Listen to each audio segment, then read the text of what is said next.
Good afternoon, everyone. I'm Garima Kumawat, today's host of the event. And on behalf of Jasol Dialogue, I would like to welcome you all to the fourth episode of Jasol Talks. To brief about Jasol Dialogue, it is a youth based, independent, non partisan think tank doing legal and policy research under three initiatives. These are Vidhi Samvad, Rule of Law, Political Reforms, and good governance. And the third one is Sambandh, that is foreign policy. So this particular Jasol Talk episode is being organized under Sambandh initiative. Uh, Today I'm highly delighted to welcome our esteemed guest for the event, Ambassador Sanjay Kumar Verma, sir. Um, Sir is an officer of the 1988 batch of Indian Foreign Service. He was stationed at Consulate General of India, Hong Kong, and at the Embassy of India in China, Vietnam, and Turkey, before serving as the Consul General of India in Milan, Italy. Sir was also the Indian Ambassador of the Republic of Sudan. He served as Joint Secretary, Global E-State Management in Ministry of External Affairs. And prior to his arrival in Japan as the Ambassador of India, Sir was posted in Ministry of External Affairs, New Delhi, as Additional Secretary. And he was also in charge of Cyber Diplomacy Division. Good evening, sir. Since the timings are different in Japan, Good evening to you. good evening, sir. Today I would like to start our Q&A session with my first question for you, sir. So we would like to know about your journey, your initial phase of struggle, achievements, and preparation for civils, or maybe the hurdles that you faced till becoming an IFS officer. I mean, the initial journey of your Yeah, life. thank you very much. I was studying in a boarding school in now Jharkhand. Earlier it used to be Bihar, uh, about 150 kilometers away from Ranchi. The school is known as Netarhat Residential School, and the closest population from that school was 14 kilometers away. So I had an upbringing which was not a very societal upbringing. It was largely the school society. That put some limitations on me, of course, when I came back to the larger society. Uh, then I went to Patna University, did whatever I could do, went to IIT Delhi, and then did my master's in physics. And the same year, I got inducted into the Foreign Service. For me, the struggle for getting inducted into the Foreign Service was not too high. Reason was very simple, that my subjects which I selected, and those were the days when you could select two subjects other than general studies. And my subjects were physics and statistics. And both these subjects were, I was practicing for a long, long time. So they were not too difficult for me to get marks to succeed to get into the merit list, which could give me a service of my desire. Uh, and in the Viva, uh, which was interview, luckily I got a panel which rated me very high. So there was a bit of luck. There was a bit of prudent selection of subjects which got me into the merit list of the Indian Civil Services. And thereafter, of course, it all depended on uh, uh, who chose Foreign Service before me, so that in the 10 vacancies that were there in that year, I could qualify.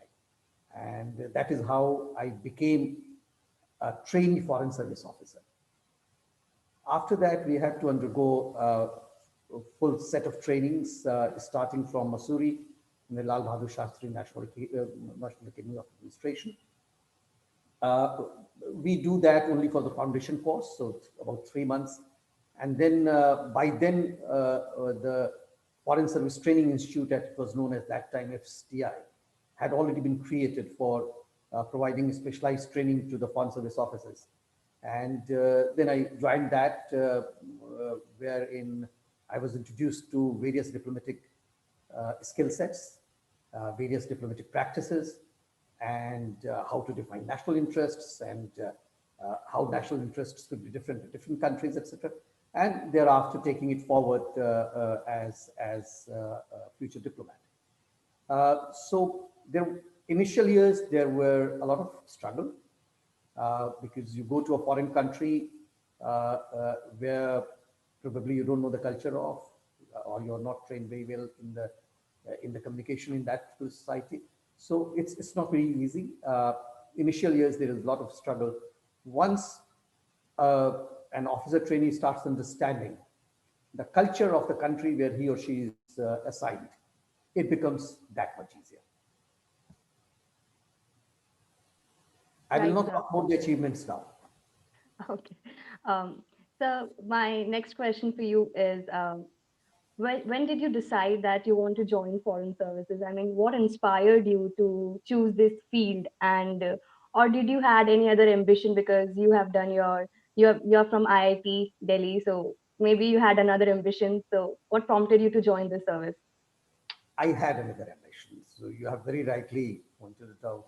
Uh, I was working in a field which those days were very fancy. I was working in the field of nuclear fusion, and I wanted to continue with that field. The cold fusion had just been announced by a few US scientists, uh, uh, but I was largely a theoretical physicist, uh, and I wanted to continue in that field. But as happens with most of the important decisions in the life, that someone threw a challenge on me, which I took on. Unfortunately, wrote the civil services examination. Another unfortunate instance that I qualified for it. And once you have qualified, it's very difficult to give it up. Those were the years when the government was the best paymaster in the country. Those were the years when the perquisites offered by the government was the best. So all these were practical aspects. And being the only son of my parents, uh, then I was pushed into it. Once I joined, I didn't look behind. It is so great to see you contributing to a society, to a nation, which one identifies with. So there was no turning back after that. But yes, initially I wanted to be a thick-glassed scientist to contribute something to the scientific community. Very well said, sir. I think it would be a blessing in disguise then. I mean, everyone, most of us are preparing for civil services or want to get into it. So maybe um, all right, sir. So my next question for you is, since many of our viewers are young, ambitious students, and they are aspiring to build a strong career in the field of international relations and foreign policy. So I would like you to guide them in this prospect, how to join it and how to join civil services or foreign services. So whatever you can guide to our viewers. Thank you, Garmaji. The first thing I'll advise you to measure your own ambition level and see, are you being pushed towards the civil services because uh, it is the race to compete in, or are you choosing it due to your own wish? If you're doing the second, please go ahead with it. Today, there are a lot of alternatives available to you. Uh, I'm a product of the time when the alternatives were still very few. The information technology things had not started at that time in India. India was not that high on the innovation list. NGOs were not that powerful in India, and they're powerful. I don't mean the authority. Powerful, I mean contributing to the society. Uh, uh, all other jobs were seen second to the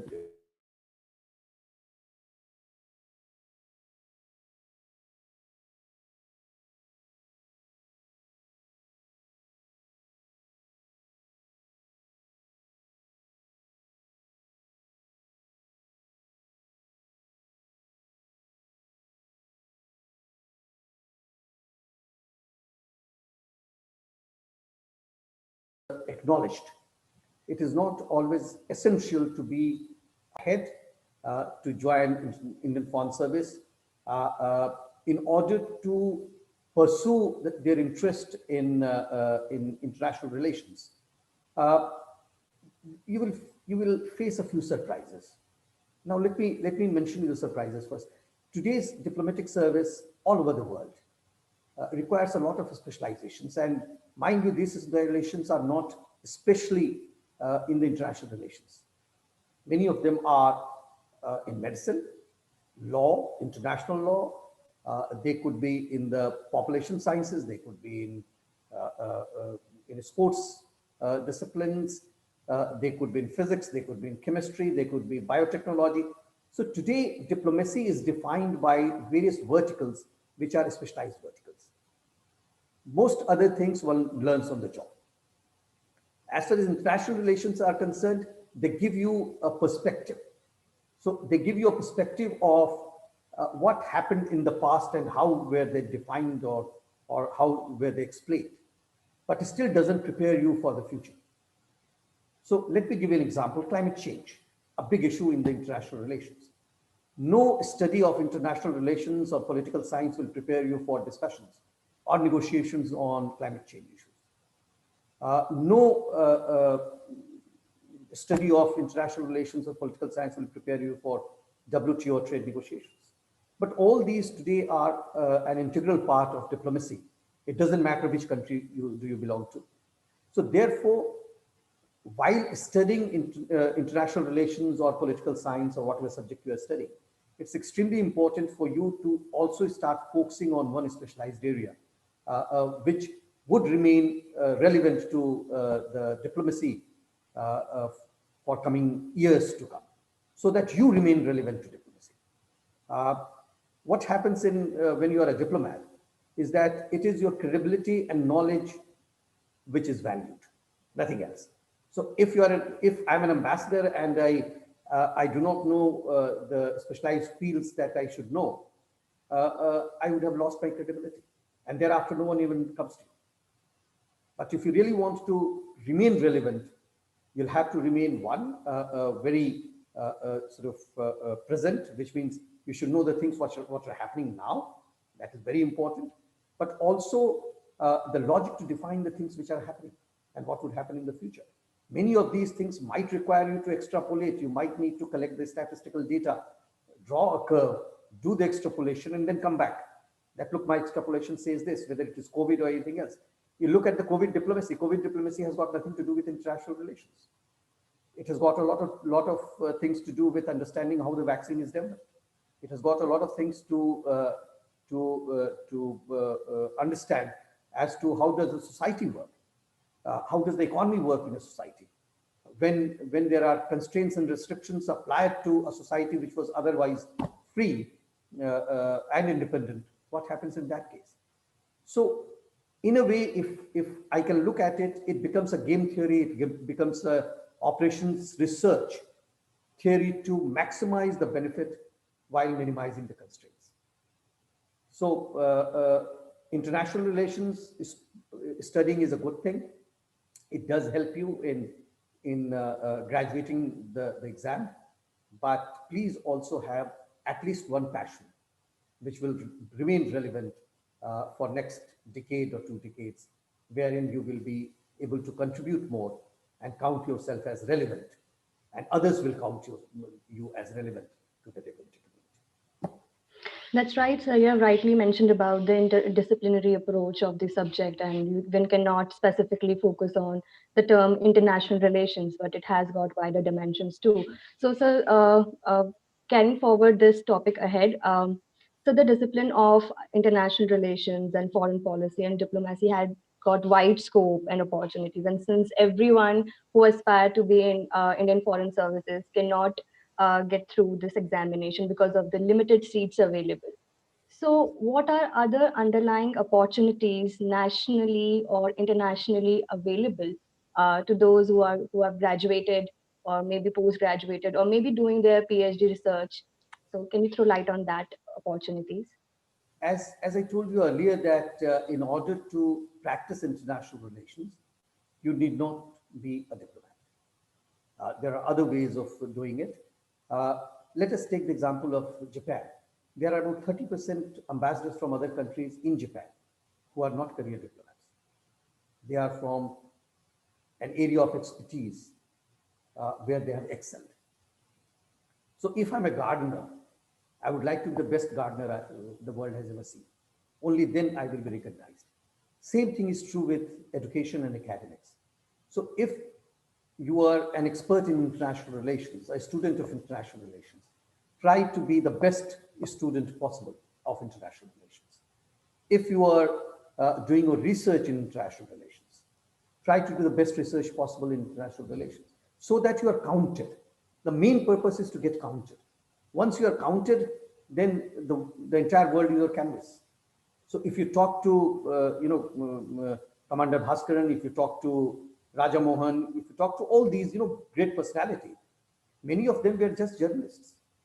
And today they have become a focus of the world as far as the international relations and the study of international relations is concerned.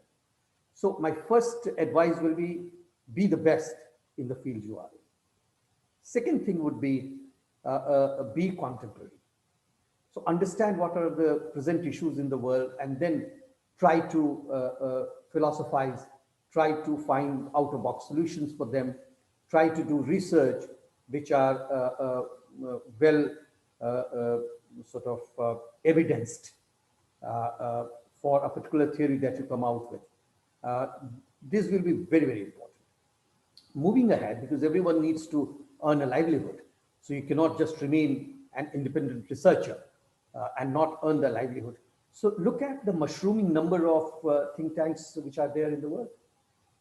Try to climb that ladder. And believe me, most of the diplomats today get their inputs or partial inputs from these think tanks. These think tanks and individuals who are there. If you look at India itself, there are a number of think tanks available. So many of things, I was responsible for cyberspace diplomacy as well. And many a times I had to sit along with ORF experts. Many a times I had to sit with the CIA experts and chat with them as to what can be done, what cannot be done. And believe me, I did not have any grounding in international relations. I've never studied that. But yet I needed to deliver on cyberspace diplomacy. So you have to select an area of your competence and expertise and then take it forward. Definitely, sir. You have rightly mentioned about the development of this sphere in India, as we have few think tanks like ORF, India Foundation, or maybe Gateway House, CSIS. So, of course, these new think tanks are mushrooming up, but as we can see, there is a kind of lag between the development of the field of international relations and policy research, or maybe the think tanks as we compare India from other countries in the world. Like they have this highly developed culture of research and legal studies, but as we see in India, we have this underdeveloped sphere, and it is now coming up, but it will take time. So what, and especially like if for some example someone is appearing for civil services, so first their preference would be IAS, or next would be their IPS, and might be third option would be IFS. So do you think that we need more specialists in this field so that we can come up with great policies or maybe good decisions while dealing with different affairs? Maybe and what steps can we take can take to develop this field of international relations and foreign policy research in India, like where we are lagging behind? You know, when I was writing the exam, at that time, of course, the Foreign Service was at the top. Uh, then came IAS, and then came IPS, and then other services. Uh, the change in the structure itself, change in the preference itself, tells you a lot. Uh, Probably because today everyone is able to live a foreign culture while in India as well, and everyone is able to travel. But at the same time, the charm of being a practitioner of foreign policy, which is diplomacy, has actually not come down. And it is not only for India, for other countries as well. Preferences reflect our societal upbringing. So even today in the Foreign Service, you'll find more urban graduates coming and joining as compared to semi-urban and rural graduates going to other services, largely, if I can call them domestic services as compared to the Foreign Service. Uh, and that's happening a lot. Now, as far as the research potential and research methodologies in India are concerned, uh, it's not that all institutions which are promoting such research are not in the ranking in the world. They are. If you look at the top 100 listing of top 100 think tanks, there are 3 from India. So at least they have been able to catch up with the global standard. In India, the research acumen for non-scientific subjects had always been there. And therefore, it exists. It is only that the best brains are somehow drained from the system. So they are drained to foreign countries and contributing to their think tanks. So if you look at the uh, list of researchers and fellows in the think tanks in the US and major European countries, you'll find that there are a number of Indians there, or at least those who are of Indian origin. Given an opportunity after doing a graduation or master's, these Indian experts leave the shores of the country to go to these English-speaking countries and do their PhD or postdoctoral there and get absorbed in their system. So, and then those others who are there, they would come and join the government.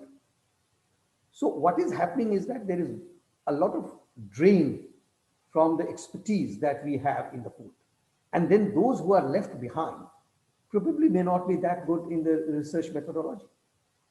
And therefore giving out research papers which may not be able to get into the foreign policy journal.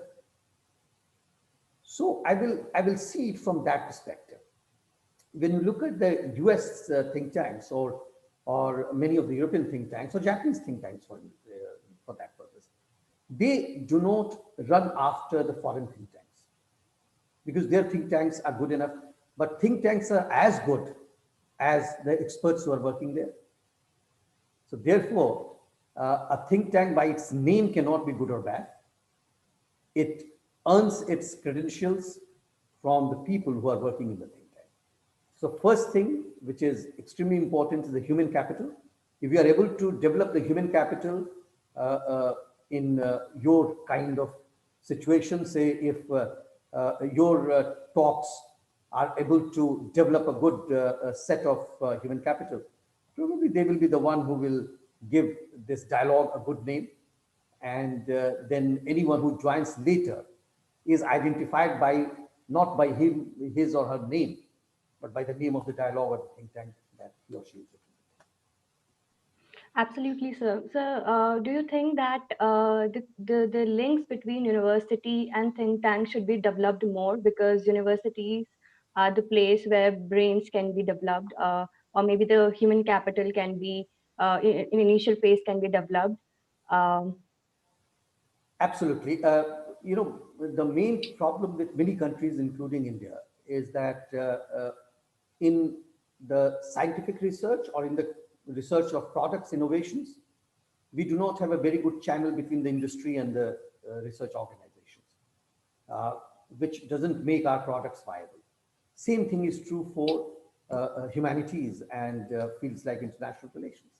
So if the practitioners of international relations are not linked with those who are learning international relations, it will become very difficult for the students of international relations to come out and practice at full with full throttle. But if that interaction is there early in the learning process, when they come out, they come out mature, and therefore they will be able to contribute to the society, to the system much earlier as compared to otherwise. That's right, sir. So moving ahead to foreign services again, since you have been in foreign services for more than 30 years, and so please share with our viewers that what actually the office of an IFS officer means and what qualities it demands to be an IFS officer. Uh, world is a huge canvas, so every country has different culture. And as a diplomat, one is required to interact with the culture first. When I when I meet a person in India, either I would say good morning or whatever time of the day it is, or I would say namaste. So that is how I interact with a person. Only after that I will get into my business. So always remember that in people-to-people relation, which is diplomacy, is largely people-to-people. You physically meet people. Virtual meetings do not give you that much of benefit for your system, for yourself.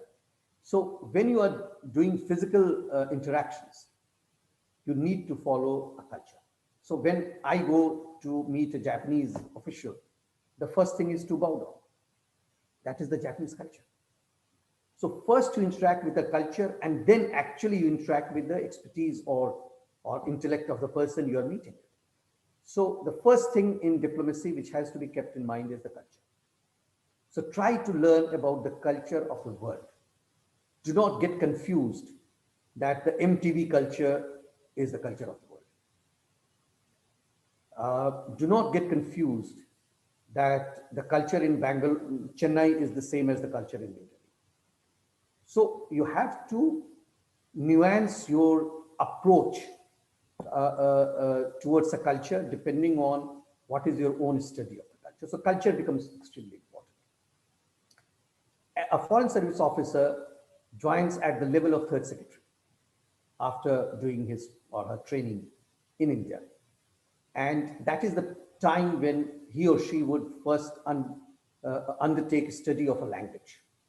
This is known as compulsory foreign language, CFL. In my case, it was Chinese Mandarin. But all the 5 UN languages are there, plus some more. So Japanese is not a UN language, but still we send about 1 or 2 every year to learn Japanese because it's such an important bilateral relationship for us. So these IFS officers in their first posting would do the language, and they have to graduate through an examination which is conducted by the School of Defense of a Ministry of Defense School of Languages, foreign languages, basically. And once one does that, then one gets into a position of a second secretary. So as third secretary, you are given enough opportunity and time to understand the culture you are living in, to look at your seniors and try to learn from them as to how does diplomacy work in actual practice. When you become a second secretary, that is the time for action. But remember, you are still a junior diplomat. So therefore, most of the time, you accompany senior diplomats to meetings. This is very different from what you see for an IAS or IPS officer in the field. An IAS or IPS officer is more visible in the field independently when he or she is a junior administrative officer or police officer. So say till 0 till 9 years, you will see the person being superintendent of police if he or she is an IPS officer, or district collector, or district magistrate, or a deputy development commissioner, etc. And there the visibility is much more. So that is the first contrast one has to understand very carefully, that when you are a junior diplomat, which I'll take as up to the second secretary, which lasts for the first 7 years of your career, generally you accompany your seniors to various meetings, you take notes, you prepare reports, and therefore you try to imbibe the details of the issues which are being dealt with. So that's a learning process. Once you have crossed 7 years, then you become a first secretary. That is the first time you become independent. You head a wing in the embassy, if it is a large embassy, or you are burdened with many responsibilities if it's a small embassy. and you start independently interacting with foreign authorities. That is the time you are given freedom to define national interests and protect them. That is the time you are given the responsibility of exploring new frontiers and see what benefits India and get them to India. So that is the cutting edge first secretary. Then, of course, when you grow up as consular or minister or consul general or ambassador, then your responsibility gets multiplied manifold. In today's India, when every ministry has got something or the other to do with a foreign country. So that becomes an extremely important exercise. Uh, you are generally comfortable in the country. You are well paid. Uh, Again, don't compare yourself with the developed country, but amongst the developing countries, you are well paid. You have a place to stay, which will generally be in a prestigious location. If you have children, they would go to international schools. Government pays for that. Your health is taken care of by through the government funding. You have an office to go to. You still don't have a vehicle which is provided to you by the government, so you drive your own vehicle. But generally speaking, it's quite a satisfying life, and your level of interaction is generally not with the people at the grassroots. Your level of interaction when you become a first secretary, or even as a second secretary, is generally with associate professors and above in your kind of a system, researchers. So you have much wider scope for intellectual development and growth in this sector. Right, sir. So my next question for you is, since you have been the ambassador to Sudan, now presently you are ambassador of India to Japan. So we would like to know about your experiences and journey in the service, and what hurdles did you face and how you overcame that, and especially any excerpt from your life or maybe the services that uh, anything that you want to share with our viewers. Yeah. So I'll not name the country because that's ethically wrong. But say if I'm given a time to see a minister, I go there, and it is close to noon time. So of course, since one is an ambassador, so one will be treated with politeness and dignity. One is asked to sit in a room. After 15 minutes, then I would ask the person who is sitting in front of me, is the minister busy? Can I come at some other time? But this was the time given to me. So no, it's fine. No, just be here. Do you want another cup of tea or coffee or whatever? After another 15 minutes, then you raise the same query again. And then the person says that, okay, let me check with the minister again. So he goes, and the minister says, why don't you send him in? So you go inside, and the minister is eating with two more persons his lunch. And as soon as you enter the room, he says, Ambassador, why don't you join us? It's the same plate. What do you do? Either you say that, Excellency, I can wait outside and I'll come after you are finished. Or you can say, yes, I will take it. So my choice was very clear. In the part of the world I was, that part of the world has got a lot of community eating. So I said, yes, I'll sit with you and eat. So I started eating. Our entire business was conducted while we are eating from the same plate with our hands, and the business was done. So this anecdote I told you only to understand one thing, how important culture is. If I would have told him that, Excellency, what? I eat out of my own plate, probably I would not have succeeded for what I have got. So culture is very important, and that anecdote will tell you. If I go to see someone in Japan, and the meeting is say at 11:30, if I have not reached there by 11:26 or 27, I will be seen as a rude person. So it is an entirely different set of culture. So there should be enough flexibility to adjust to a culture. Third thing, which is extremely important, is that if there are preferences for me, And if there are priorities for the country, I will need to sacrifice my preferences for the priorities of the country. And that is something you will find happening very often with diplomats uh, and those who are able to accommodate and adjust oneself is able to succeed.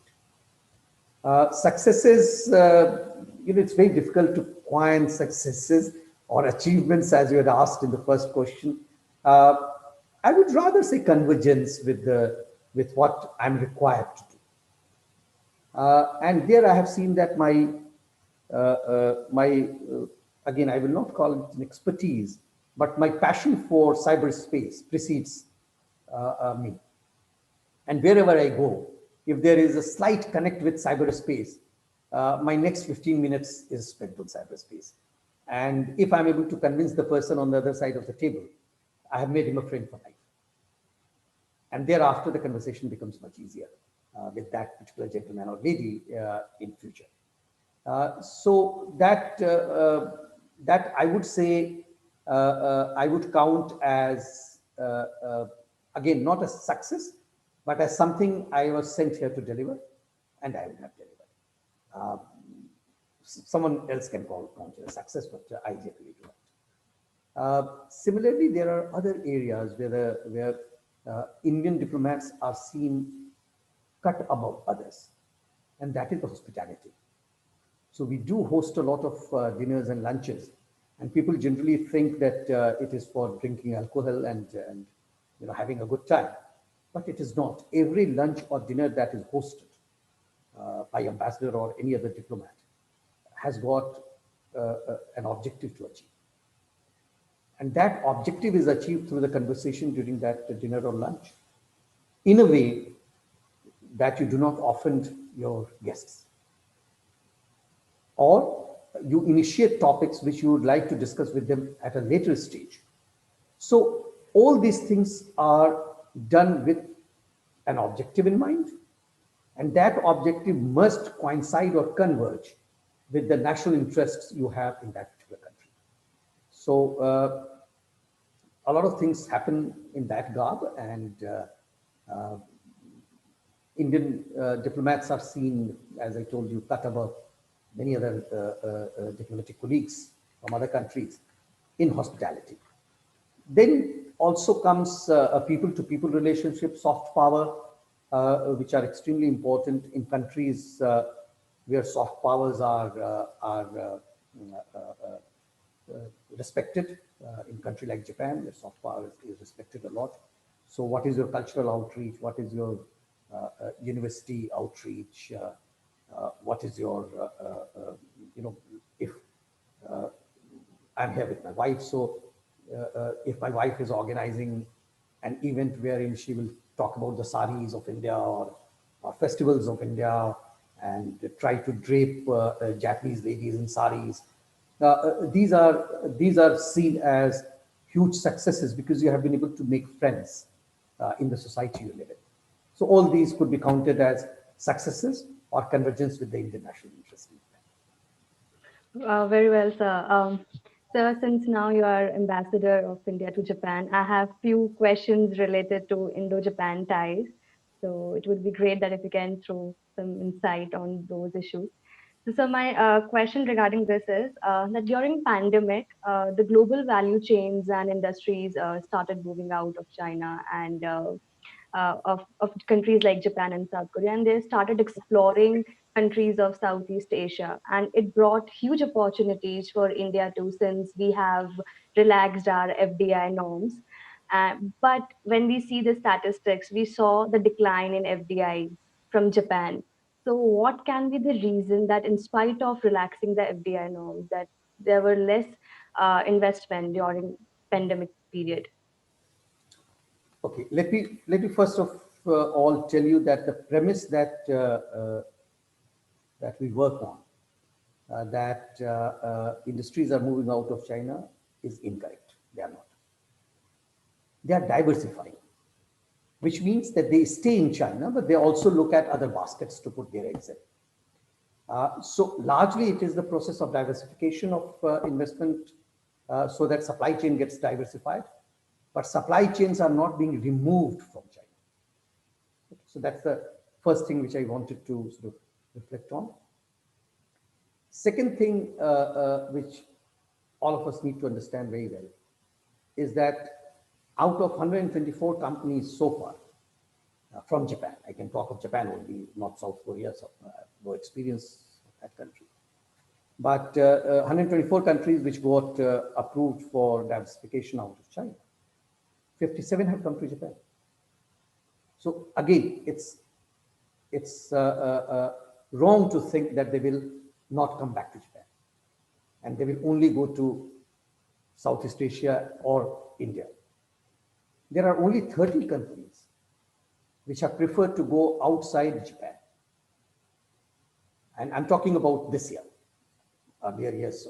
This year and only after April, when this policy was announced by Japan. Out of the 30, 15 have gone to Vietnam. Other 15 have got dispersed in other ASEAN countries. Now, your query on relaxed norms of FDI. Yes, we have relaxed, but have others not done the same thing? When you go in the global market to attract investment or attract talents, those who have potential to invest, those who have intellect, those who are human capitals, they have many options available to them and they will compare the options. And the comparison of the options will not be on your terms and conditions. It will be on their terms and conditions. So if I only want to sell 1 million units of a particular item and I will be satisfied with the result that I get out of it, the profit that I get out of it, I can choose any country that I want. India is not required for that. But India becomes attractive if it is able to offer us as an investor better set of guidelines and rules and benefits for me as an investor as compared to other countries. So probably I'm only looking at a country which is able to eat rice with a chopstick. So if I'm able to find that country, I'll go there. Then I will say, why didn't I go to India? Because Indians eat by hand. So there could be various sets of consideration. I made it too simplistic. I mean, it's never that simplistic, but there could be various sets of norms, sets of requirements, which drive the investments to a certain geography. If you look at it from Japan-China perspective, because China is what you have mentioned earlier, there are 14,000 companies from Japan in China, and there are 1,500 companies from Japan in India. But Japanese companies started going to China from early 1970s. So, and the India boom for Japanese companies is only about 2 decades old. Unless you count Suzuki, which was in 1980s. And Suzuki is a small automobile company in Japan. It is the largest in India. So again, it went to India for a different purpose altogether. It wanted to make it big. It doesn't get huge amount of profit from India per unit. But then it is the largest player there, and therefore it expects to get a lot of benefit being the largest player in a market which is so large.